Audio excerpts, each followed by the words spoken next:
நியூஸ்7 தமிழ் நேயர்களுக்கு வணக்கம். இன்றைய ஆடுகளம் நிகழ்ச்சியில் நாம் சந்திக்க இருக்கக்கூடிய ஆளுமை அனைத்திந்திய அண்ணா திராவிட முன்னேற்ற கழகத்தின் விருதுநகர் மேற்கு மாவட்ட செயலாளர், அதிமுகவுடைய அமைப்பு செயலாளர், முன்னாள் அமைச்சர், சிவகாசி சட்டமன்ற தொகுதியுடைய அதிமுக வேட்பாளர் திரு KT ராஜேந்திர பாலாஜி அவர்களை இந்நிகழ்ச்சிக்கு வரவேற்கலாம். வணக்கம். நன்றி.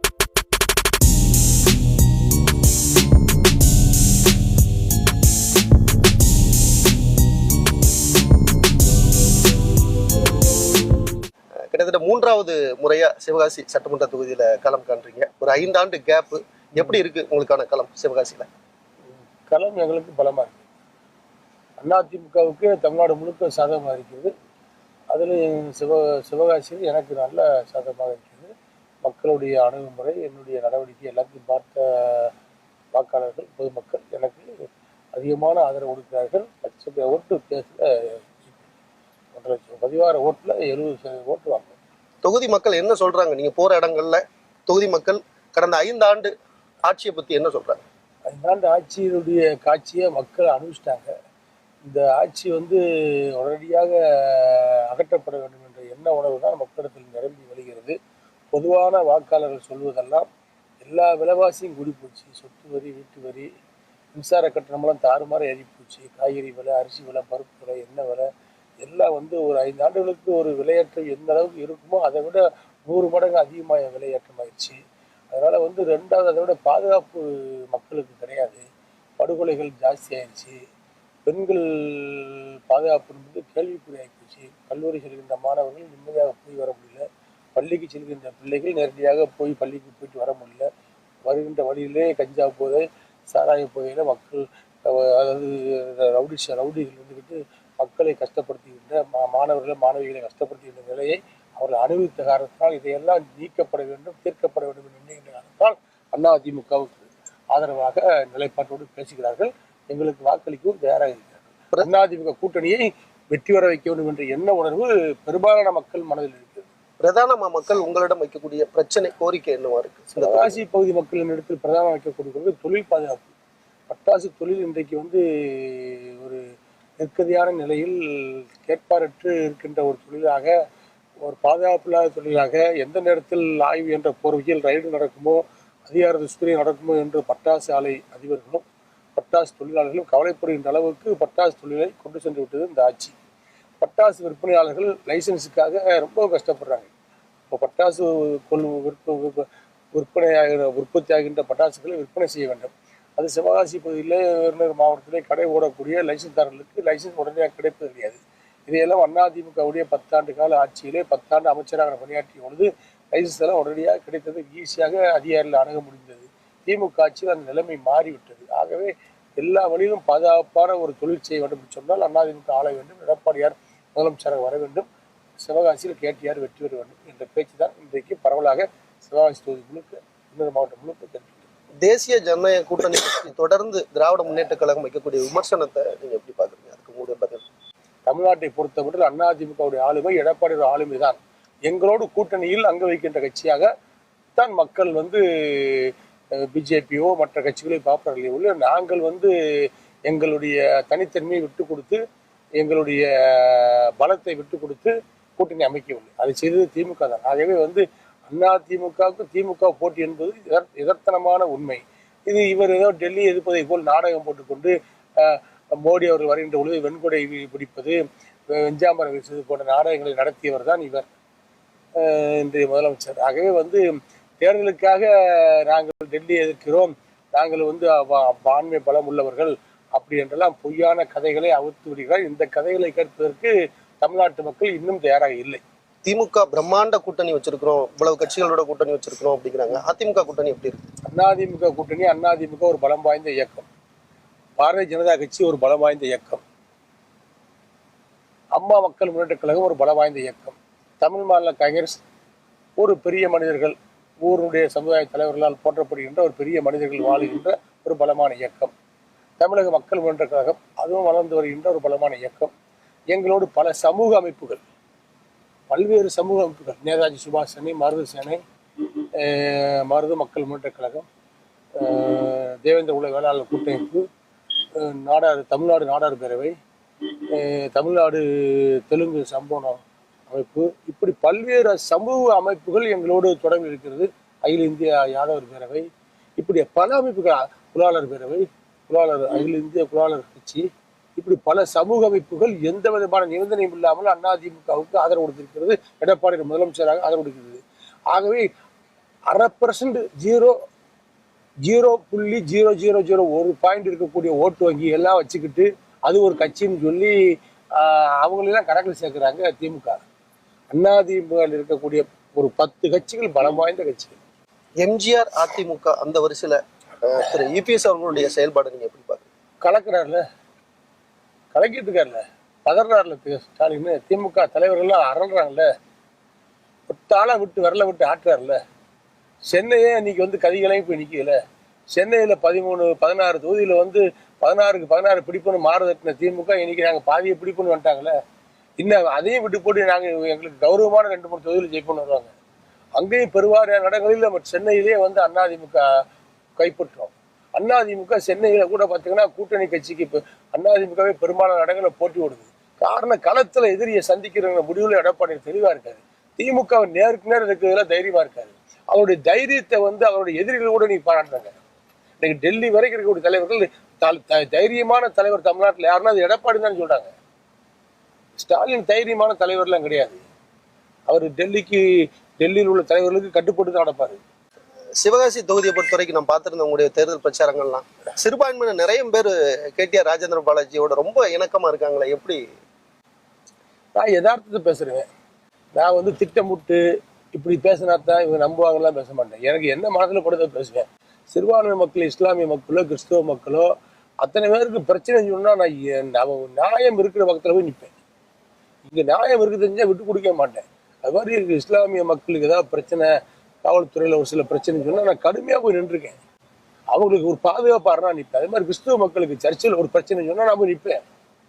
எனக்கு அவங்களுக்கு தெரியும் ராஜேந்திர பாலாஜி அந்த அடையாளத்தை மாற்ற மாட்டான். ஆனா அதே சமயத்துல வந்து சிறுபான்மை மக்களை விட்டு கொடுக்க மாட்டான். விட்டு கொடுக்காமல் போராடக்கூடியவன், நமக்காக உதவக்கூடிய என்ற நம்பிக்கை இருக்கிறது. இன்னைக்கு சர்ச்சுக்கு 3 சர்ச்சுக்கு போயிட்டு தான் வந்தேன். எல்லாம் வரவேற்பு கொடுத்து எனக்கு அந்த சர்ச் ஃபாதர் எல்லாம் எனக்கு வந்து சிலுவை போட்டு என்னை ஆசீர்வாதம் பண்ணி அனுப்புனாங்க. இதெல்லாம் மற்ற ஒரு வேட்பாளர் கிடைக்குமானா உறுதியாக கிடைக்காது. 4 நாளைக்கு முன்னாடி பள்ளிவாசலுக்கு போனேன்.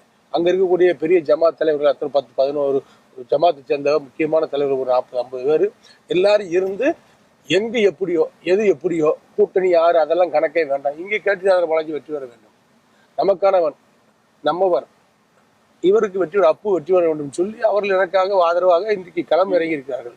இதெல்லாம் வந்து எனக்கு கடவுள் கொடுத்த வரம். எல்லா சிறுபான்மையும் பெரும்பான்மை மக்களுடைய ஆதரவு எனக்கு கிடைப்பது என்பது கடவுள் எனக்கு கொடுத்த வரமாகத்தான் இருக்கு.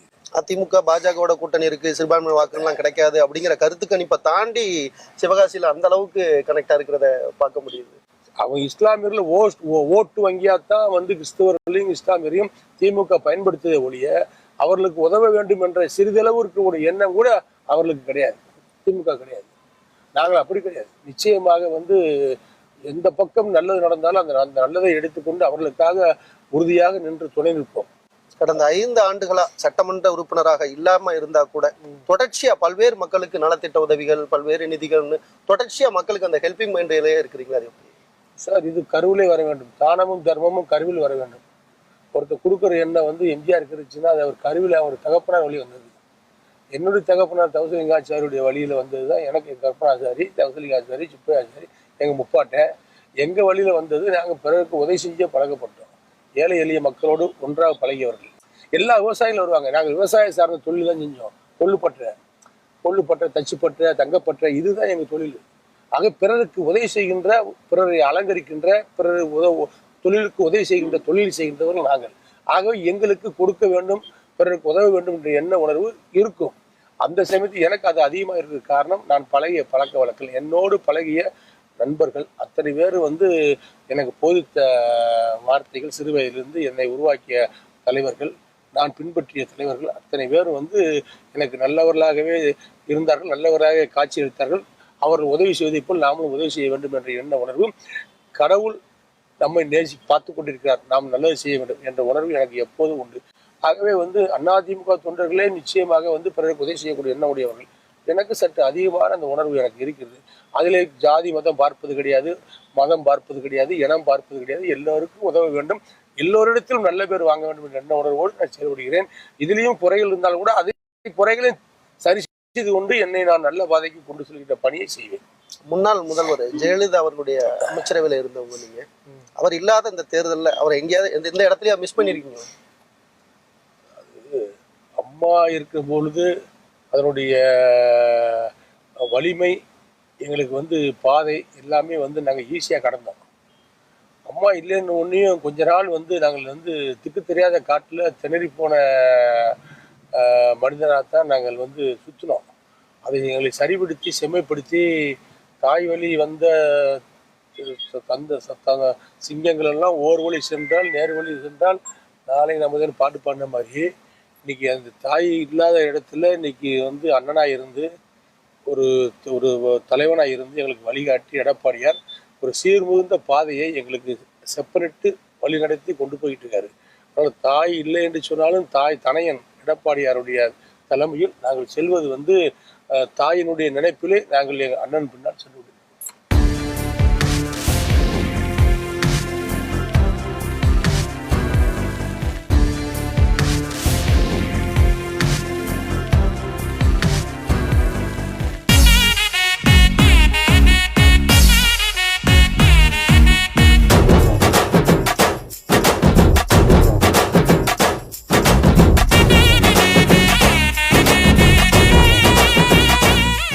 அதிமுகவுடைய தேர்தல் அறிக்கை சிவகாசி தொகுதி மக்களிடையே எந்த அளவுக்கு போய் சேர்ந்திருக்கு?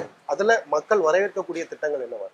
தேர்தல் முடிந்தவுடன் எடப்பாடியார் முதலமைச்சராக பொறுப்பேற்றவுடன் அதிமுக ஆட்சிக்கு வந்தவுடன் எல்லா குடும்ப அட்டைதாரர்களுக்கும் ஏழை எளிய மக்கள் அத்தனை பேரும் பலன் பெறக்கூடிய அளவில், மகளிர் பயன்பெறக்கூடிய அளவில் 10,000 ரூபா எல்லா குடும்பத்துக்கும் ஊக்கத்தொகையாக வழங்கப்படும் என்ற அறிவிப்பு உடனடி நிவாரணமாக மக்கள் பார்க்கிறார்கள். மாதம் மாதம் குடும்ப தலைவர்களுக்கு அவர்களுடைய வங்கி கணக்கில் 2,000 ரூபாய் வழங்கப்படும் என்ற அறிவிப்பும் ஒரு நிரந்தரமான ஒரு வருமானமாக நம்முடைய பொருளாதாரத்தை மேம்படுத்தக்கூடிய திட்டமாக பார்க்கிறார்கள். முதியோர்களை பொறுத்த மட்டும் 2,000 ரூபா, விதவைகளுக்கான பென்ஷன் 2,000 ரூபா, இந்த அறிவிப்பெல்லாம் மகத்தான அறிவிப்பாக பார்க்கப்படுகிறது. அடுத்த அறிவிப்பு என்று சொன்னால் ஒவ்வொரு வீட்டுக்கும் குளிர்சாதன பெட்டி வழங்குகின்ற அந்த திட்டம், அந்த அறிவிப்பானது வாக்குறுதியானது அதுவும் மக்களிடத்தில் மிகப்பெரிய ஒரு வரவேற்பு பெற்றிருக்கிறது. கிராமப்புறத்தில் வந்து 100 நாள் வேலை திட்டம் 150 நாளாக உயர்த்தி கொடுப்பேன் என்ற அறிவிப்பு ஒரு எல்லா கிராமத்தில் 100% வரவேற்பு பெற்றிருக்கின்றது. வீடற்றவர்களுக்கு வீடு கொடுப்போம் என்று சொல்வதை விட இடம் இல்லாதவர்களுக்கு இடம் வாங்கி கொடுத்து வீடு கட்டி கொடுப்போம், நகர்ப்புறத்தில் இருக்கக்கூடியவர்களுக்கு இடம் வாங்கி கொடுத்து அடுக்குமாடி குடியிருப்பு கட்டி வீடற்றவர்களுக்கு விலையில்லாமல் வழங்குவேன் என்ற எடப்பாடியுடைய அறிவிப்பானது மிகப்பெரிய ஒரு வீடற்றவர்களுக்கு, வீடு இல்லாமல் வாடகை வீட்டில் குடியிருப்பவர்களுக்கு மிகப்பெரிய ஒரு வரப்பிரசாதமாக தெரிகிறது. ஆகவே அதிமுக அறிவித்திருக்கின்ற திட்டங்கள், அந்த வாக்குறுதிகள் அத்தனையும் இன்றைக்கு வந்து எடப்பாடியாருடைய அறிவிப்புகள் அத்தனையும் முத்தான அறிவிப்புகளாக தமிழ்நாடு மக்கள் பார்க்கிறார்கள். எங்களுடைய மாவட்ட மக்கள், விருதுநகர் மாவட்ட மக்கள் பார்க்கிறார்கள், சிவகாசி பகுதி மக்கள் பார்க்கிறார்கள். கல்லூரி மாணவர்களை பொறுத்த மட்டும் படிக்கின்ற மாணவர்கள், மருத்துவக் கல்லூரி ஆசையில் இருக்கக்கூடிய மாணவர்கள், அரசு பள்ளிகளை படிக்கக்கூடிய மாணவர்கள் நீட் தேர்வு வெற்றி பெற்றால் 7.5% இடஒதுக்கீடு வாயிலாக மருத்துவக் கல்லூரி இடஒதுக்கீடு அரசாணை வெளியிட்டு அவர்களை மருத்துவக் கல்லூரியுடைய கனவை நனவாக்கிய முதலமைச்சராக பணியாற்றியவர் எடப்பாடியார். அந்த 7.5% இன்றைக்கு 10% உயர்த்தப்படும் என்ற அறிவிப்பு மாணவர் சமுதாயத்தின் மத்தியில், மருத்துவக் கல்லூரியை படிக்க வேண்டும் என்று எண்ணுகின்ற மாணவர் சமுதாயத்தின் மத்தியில் ஒரு மகிழ்ச்சியை ஏற்படுத்தியிருக்கின்றது. அடுத்து கல்லூரி படித்திருந்து வேலை இல்லாத எம்ப்ளாய்மெண்ட் வேலைவாய்ப்பு அலுவலகத்தில் பதிவு செய்யப்பட்டிருந்தவர்களுக்கு 2,000 ரூபாய் வழங்கப்படும் ஊக்கத்தொகை என்ற அறிவிப்பு மாணவர்களுக்கு ஒரு பொறுப்பை கொடுக்கின்றது. இப்படி சொல்லிக்கிட்டே போகலாம். ஒவ்வொரு சமுதாயத்தை சேர்ந்தவர்களுக்கும், ஒவ்வொரு விவசாயிகளுக்கு, தொழிலாளிகளுக்கு, இந்த நெசவாளர்களுக்கெல்லாம் வந்து மின்சார கைத்தறி நெசவாளருக்கு, விசைத்தறி நெசவாளருக்கெல்லாம் வந்து மின்சார அந்த இலவச மின்சார விலையில்லா மின்சாரத்துடைய அளவை கூட்டினது, இதெல்லாம் வந்து நெசவாளர்கள் மத்தியில், விவசாயிகள் மத்தியில் எல்லாமே இன்னைக்கு மிகப்பெரிய ஒரு வரவேற்பு. ஆக வந்து ஒரு இது வந்து அதிமுக வந்து சொன்னால் செய்யும். நீங்கள் அம்மா இருக்கும்போது தாலிக்கு தங்கம் தருவேன், திருமண உதவி தருவேன் என்று அம்மா சொன்னாங்க. உடனே கலைஞர் கேள்வி பண்ணார், தங்கமெல்லாம் கொடுப்பது நடக்காத காரியம், தங்கத்தை வெட்டி எடுக்கக்கூடிய பெல்ஜியம் நாட்டில் கூட 1 கிராம் தங்கம் ஓசியாக கொடுப்பது கிடையாது, தங்கம் கொடுப்பதுன்னு சொல்லி அதிமுக பொய் சொல்லுது அப்படின்னு கலைஞர் சொன்னார், கருணாநிதி சொன்னார். ஆனால் அதையெல்லாம் தாண்டி 10 வருஷம் திருமணமாகின்ற கல்லூரி படிப்பை முடித்த பட்டய படிப்பு முடித்த அத்தனை பேருக்கும் 1 பவுன் தங்க காசை கொடுத்து 50,000 ரூபாயை திருமண உதவித்தொகையாக கொடுத்த கட்சி ஆட்சி அதிமுக. எடப்பாடி இருக்கிற வரை, ஆட்சியில் இருக்கிற வரை கொடுத்தோம். நீங்கள் அந்த திட்டத்தை பூரா நிப்பாட்டாங்க. கொடுக்க முடியாதுன்னு கலைஞரால் சொல்லப்பட்ட திட்டத்தை கூட வந்து சொன்ன வாக்குறுதி நிறைவேற்றினோம். மிக்சி, கிரைண்டர், ஃபேன் கொடுப்போம்னு சொன்னோம், கொடுத்தோம். மடிக்கணினி, மாணவர்களுக்கு மடிக்கணினி கொடுப்போம்னு சொன்னோம், கொடுத்தோம். ஆகவே அதிமுக சொன்னால் செய்வார்கள். பிரித்து கொடுப்போம்னு சொல்கிறாங்கன்னா கொடுப்பாங்க. 10,000 ரூபா குடும்ப தலைவிகளுக்கு 10,000 ரூபா கொடுப்போம்னு சொன்னால் கொடுப்பாங்க. அடுத்து மாதந்தோறும் 2,000 ரூபா கொடுப்போம்னு சொன்னால் கொடுப்பாங்க. இந்த நம்பிக்கை மக்களிடத்தில் இருக்குது. திமுக சொன்னால் ஏமாத்தும்.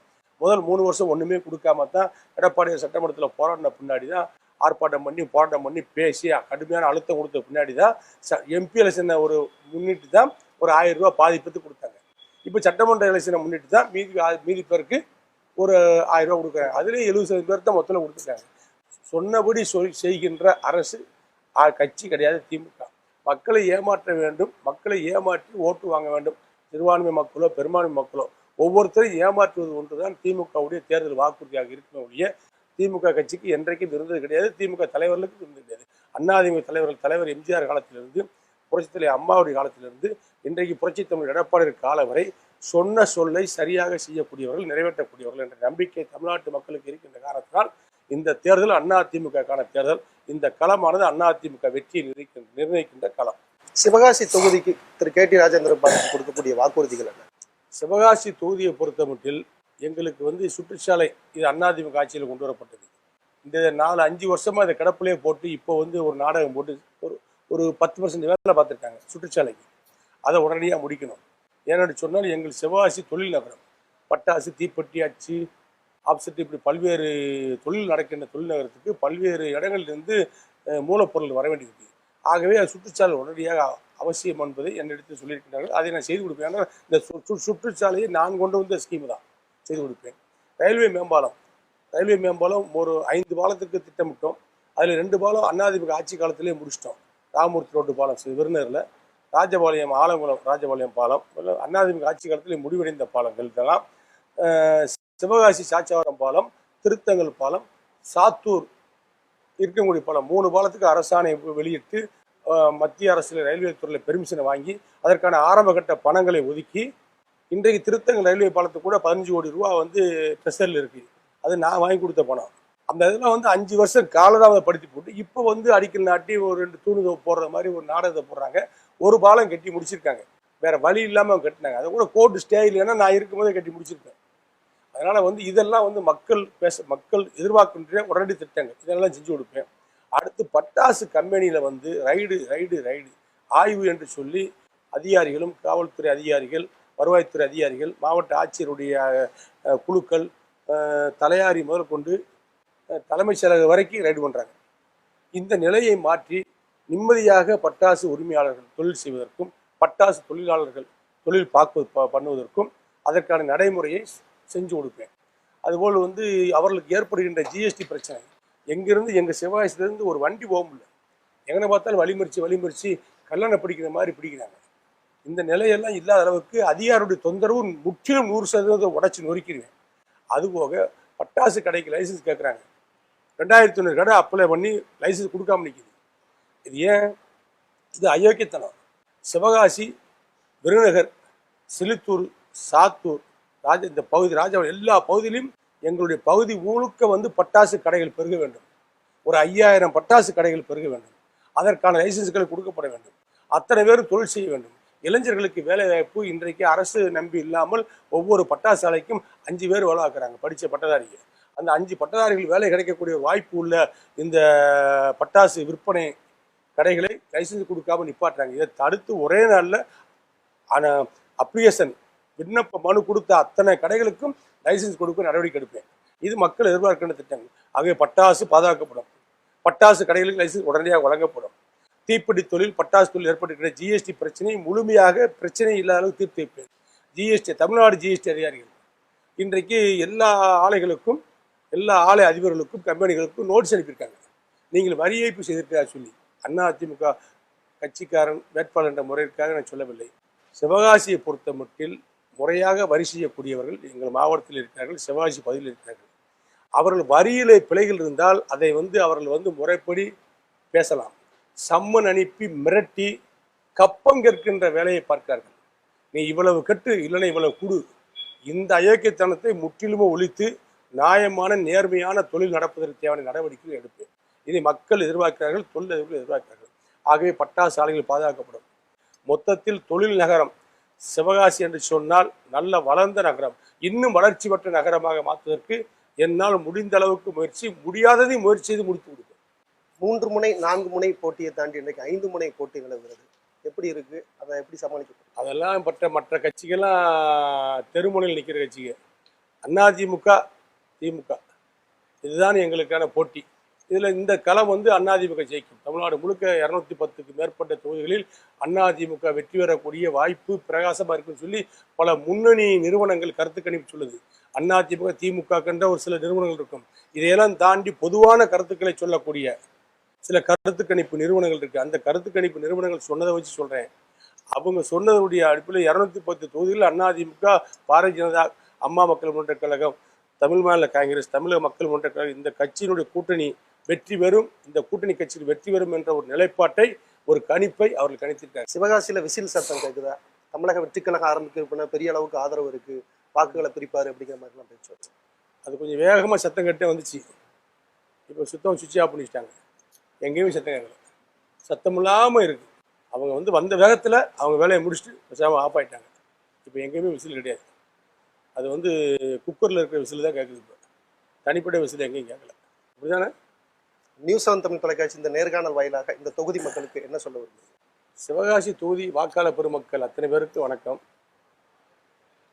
உங்களோடு உங்களுடைய ஆதரவோடு திருத்தங்கல் நகராட்சியில் 15 வருஷம் 3 தடவை வைஸ் சேர்மனாக, நகர்மன்ற துணைத் தலைவராக பணியாற்றியவன். 10 வருஷம் 2 முறை சட்டமன்ற உறுப்பினராக வெற்றி பெற்று அமைச்சராக பணியாற்றியவன்.